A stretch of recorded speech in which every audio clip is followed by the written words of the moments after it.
We have been, at Covenant, we've been going through the Gospel of John early in 2026 as we approach Easter. And today we find ourselves in John chapter 4. We were actually in John chapter 4 last week, but we're continuing in it this week. Last week, we heard a story of a Samaritan woman who Jesus talked with, despite the fact that he really shouldn't have been doing it, and it was kind of a scandal. Today, we're going to hear a story of Jesus coming back from where he encountered that Samaritan woman to Cana. And you may know Cana because that's the place where Jesus does his first miracle in the Gospel of John, which is turning water into wine, one of everybody's favorite miracles.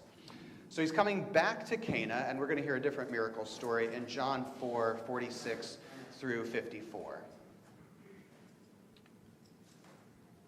Then Jesus came again to Cana in Galilee, where he had changed the water into wine. Now there was a royal official whose son lay ill in Capernaum. And when he heard that Jesus had come from Judea to Galilee, he went, and he begged Jesus to come down and heal his son, for he was at the point of death. Then Jesus said to him, "Unless you all see signs and wonders, you will not believe." The official said to him, "Sir, come down before my little boy dies." Jesus said to him, "Go, your son will live." The man believed the word that Jesus spoke to him and started on his way. As he was going down, his slaves met him and told him that his child was alive. So he asked them the hour when he began to recover, and they said to him, "Yesterday, at 1 p.m, the fever left him." The father realized that this was the hour when Jesus had said to him, "Your son will live." So he himself believed, along with his whole household. This was the second sign that Jesus did after coming from Judea to Galilee. So we find ourselves in February. February, among other things, is Black History Month. And it's a wonderful opportunity to honor and to respect Black Americans and the contributions that Black Americans make, especially because with Pastor Maggie and I preaching up front in front of you every Sunday, you're hearing a lot from white people. So it's nice to get some diversity in your preaching. And so I'd like to share with you a story from someone named Ani Lee Logan. Ani Lee Logan was a granny midwife, which is a term that means a Black midwife, because in the time when she lived, which is like the mid-20th century, she lived 1910 to 1995, and she did most of her work, 30s, 40s, 50s, 60s. During that time, it was a little more difficult for Black folks, especially in the South, to get midwives who were white, so they had their own Black midwives. So there's this whole tradition of midwifery, specifically among African Americans, especially in the South. Ani Lee Logan was one of those folks, and she wrote a book about it called Mother Wit. And I got a chance to read it. It's fantastic. It's available for free on the Internet Archive. So I actually made just a little short link. If you want to read it, it's available at covenantfraser.org/motherwit. And I even put it in the slideshow. And that's a picture of the book, so you can see Ani there on the cover. So Ani was among the Black midwives in Alabama in the mid-20th century, where there was little access to doctors, where babies were delivered by granny midwives, and in that situation, about half of the babies that were born died during childbirth. They did their best with the training that they had. And sometimes it was, Western medical training like we have come to know and love. But other times it was herbs and, remedies that, Grandma used to make and things like that. Strange practices that we probably wouldn't do anymore. One of my favorites that she mentioned is during childbirth, they would keep an axe under the bed. Any of you ever do this? No, I didn't think so. Now, you might think that you keep an axe under the bed during childbirth in case the husband says anything stupid. However, you place an axe under the bed to cut the pain. Who knew? I don't think it probably worked. but whatever. There were all different kinds of things that they tried. Anything that we could do to make this mortality rate a little better. Ani grew up with midwives all around her and in her family. And she knew from a very early age that it was her calling from God to also be a midwife. She became an apprentice, and she went with her midwife trainer on her very first assignment, which just so happened to be twins, because of course it happened to be twins. And the first baby got delivered, and the midwife handed to her and said, "This baby has died. I need to deliver the next one." And Ani took that baby, and she didn't have any training. She didn't know enough to know whether it was truly dead or just not breathing yet or anything, but she couldn't help herself from trying to save this child. And so that's what she did. She started breathing into its little mouth and doing chest compressions to get its heart going. And after a half hour of doing it, she noticed that the heartbeat was getting a little stronger. The breathing was happening. And after 45 minutes, the baby was breathing on its own. She later wrote, "You know why I did that?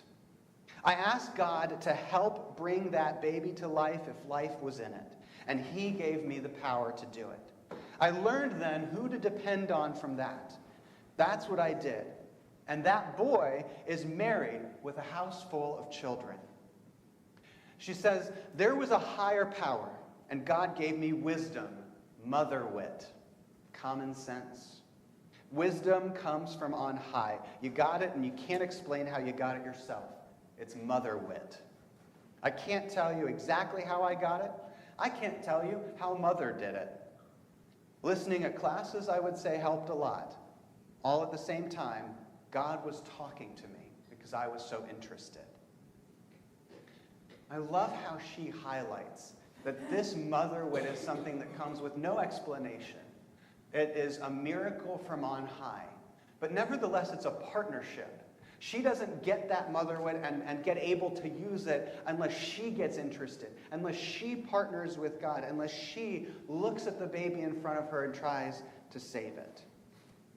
Ani learned what I think Jesus was trying to teach in this story, that in mysterious ways, God works towards healing and wholeness in partnership with us.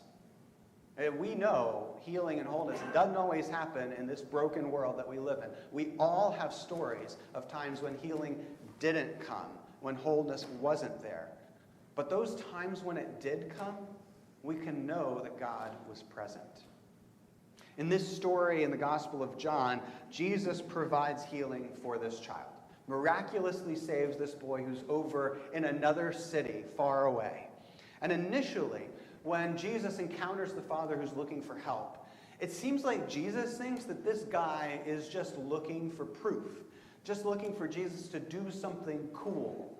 Let's see if you are who you say you are. I want to see you do a miracle, like kind of poking at the glass in the zoo, hey, do something.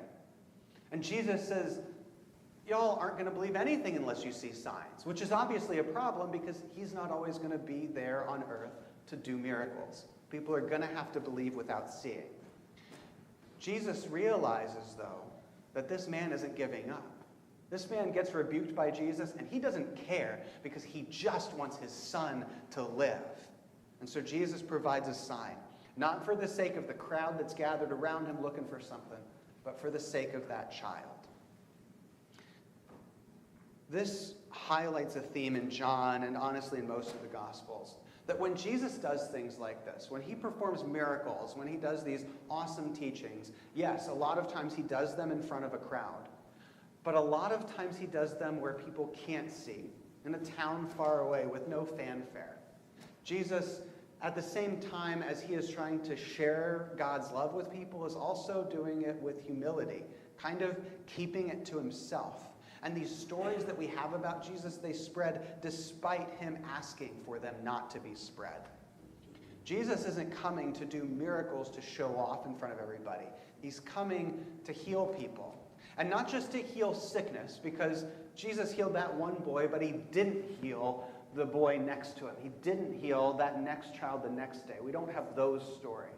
Every once in a while he does, but he doesn't heal everything. And why is that? I think it's because Jesus comes to provide a higher kind of healing. Jesus comes to heal the world. The story that we read last week in the first part of John 4 is a story of Jesus offering water to a Samaritan woman.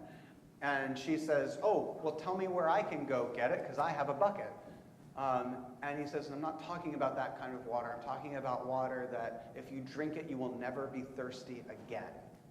In the same way, Jesus is healing in this story, but it's not about healing one child. It's about being healed in a way that you will never need to be healed again. Something bigger is going on. Jesus is telling us that he's not just another human, but he's on earth on behalf of God, and he is one with God. And in that role, as someone who is one with God, he's seeking not just to heal, but to make the whole world whole. When Ani Lee Logan talks about Mother Witch, she's talking about a wisdom that is looking not just for healing that one child, but for healing a whole community. It was her own mother wit, her wisdom from on high, that led her to put aside her lack of training and just try to heal the child in front of her. Just try to be human enough to save a life. And years later, she sees and celebrates how that one life is part of a larger community. It's not just about one life, one time, but it's about the ripple effects that that has throughout the world. That healing not just saved a life, but it made the community more whole. God is calling us to love, right? To love God and to love our neighbor as ourselves. And that, I think, is in service to a wholeness of community, a wholeness of world. And I have to admit that that is difficult. It is difficult to think that I'm asking you to seek wholeness in a world that is so fractured. It seems impossible for us to be about the task of healing the entire world. How could anybody ask that of us? But it starts at home. It starts with one person, with doing one thing. It starts with hosting neighbors for a potluck. It starts with following the greatest commandment literally, and literally showing love to your neighbor who lives next to your house. Jelani Cobb, who is the dean of the Columbia Journalism School, says that in a democracy, the fundamental civic unit is the neighbor. And I think that if we follow Jesus' advice to just care for the person in front of us, we will find that we were doing what Jesus is coming to do, heal the whole world. I want to tell you one more story. This is from Robin Wall Kimmerer, who wrote the book Braiding Sweetgrass, which is a lovely book.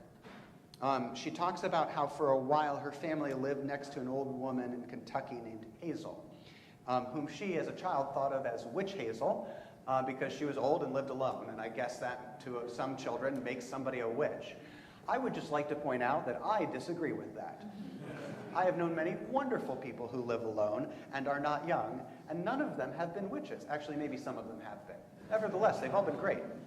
However, Witch Hazel was also known as Witch Hazel because she loved witch hazel, the plant. And witch hazel is known as a plant that has healing properties, especially if you prepare it in just the right way. And Hazel, who lived next door to Robin and her family, was known for providing healing herbs and helping to deliver babies, just like Ani Lee Logan, and canning tomatoes and getting to know her neighbors. And Robin notes that both Hazel and Robin's own mother were exiles. Robin's family had to move there from far away, and they were disconnected from their family. Hazel was disconnected from the house that she grew up in and her neighbors that she grew up with and spent her adult life with, even though they were just down the road, because she was no longer able to drive. So they came up with a practice where Robin's mom would take Robin and the kids and Hazel back over to Robin's old house, which had lain abandoned, and Hazel's old house and Hazel's old neighborhood. And they would go visit the neighbors, and they would clean up the house, and they would talk on the porch, and they would find the old witch hazel bush that Hazel made witch hazel from to heal aches and pains. And Hazel said this line, which is beautiful: The good Lord gave us witch hazel to remind us that there's always something good, even when it seems like there ain't. Because witch hazel blooms far into the fall, even into the winter, provides that little bit of hope in times like this right now.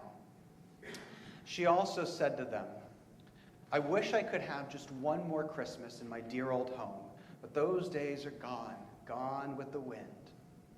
And Robin writes, this was an ache for which the woods had no medicine. And so what this family did for Hazel was they called the electric co-op and they turned the electricity back on. They cleaned out the fridge full of mold and they cleaned up all the dusty corners. They made invitations and they went to all the neighbors and they cut down a tree and put lights on it and they spruced up that house. And then they went over to Hazel and said, hey, would you like to go for a drive over to your old neighborhood? And when she walked in that door and saw the lights on and the neighborhood gathered, it healed her in a way that witch hazel never would have. Love and care for one another can heal soul wounds that modern medicine can't touch. Robin writes, there are some aches witch hazel can't assuage. For those, we need each other. Friends, we need each other. We need each other for healing that is impossible otherwise.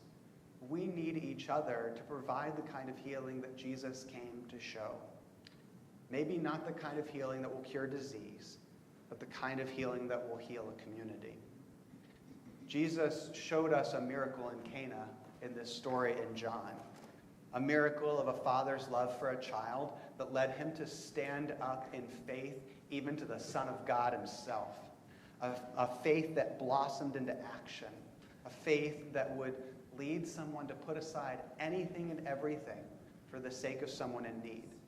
May we follow that example and put everything aside for the sake of the person in front of us in need.